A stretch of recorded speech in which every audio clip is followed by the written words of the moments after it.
এখন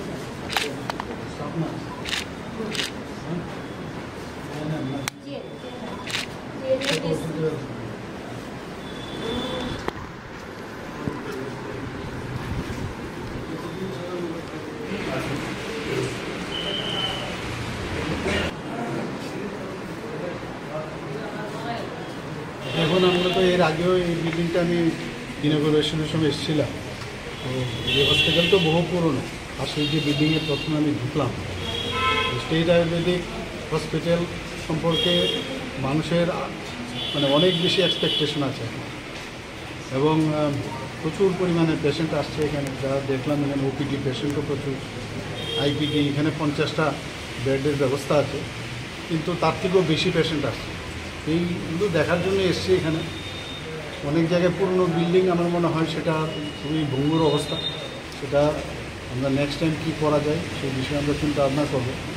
আর এখানেও আমরা একটা প্ল্যানিং আছে যে এটা আয়ুর্বেদিক ইনিশিয়ালি এটাকে আয়ুর্বেদিক মেডিকেল কলেজ করা যায় কি না, তো সেই বিষয়ে চিঠিও দেওয়া হয়েছে, সেক্রেটারি মহোদয় চিঠি দিয়েছেন।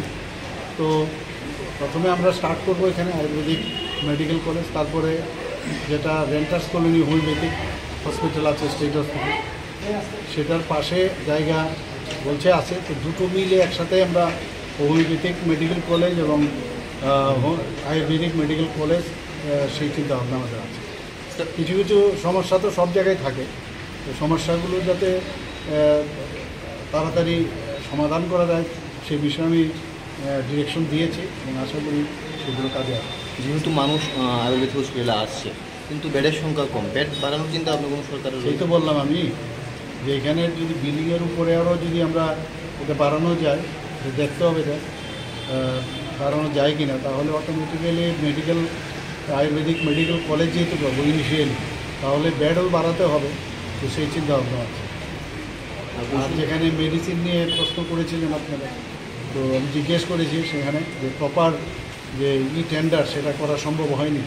তো ইমিডিয়েট 2 মাসের জন্য একটা ফান্ড দেওয়ার কথা বলা হয়েছে এবং সেক্রেটারি মহোদয় আমাকে বললেন যে অলরেডি একটা ইমিডিয়েটলি একটা ফান্ড দেওয়া হয়েছে, যাতে টেন্ডার কল করার আগে ওই মাঝখানে যেন গ্যাপ না যায় সেই ব্যবস্থা করেছে। মেডিকেল মানে যে কলেজ করার কথা বলছেন আপনি, সেটা কতদিন লাগতে পারে বা কত দূর এগিয়ে? সেটা তো প্রসেস একটা, ডেন্টাল কলেজ যেরকমভাবে করেছি, তো ন্যাচারালি আমরা সেইভাবে চেষ্টা করবো। আর সবসময় চাই যে তাড়াতাড়ি সব জিনিস চেষ্টা থাকবে তাড়াতাড়ি যেতে হবে। স্যার এমআরআই ক্ষেত্রে দেখা যায় দেখুন এমআরআইয়ের যে বিষয় সেটা আমাদের এএমসি করা আছে, তো তারা আসে মাঝে মাঝে, অনেক সময় অনেক পার্টস পাওয়া যায় না, একটু সময়, কিন্তু এগুলো যাতে কোনো অবস্থায় একটা থাকলে আরেকটা স্ট্যান্ড বাই থাকে সেই ব্যবস্থা আছে।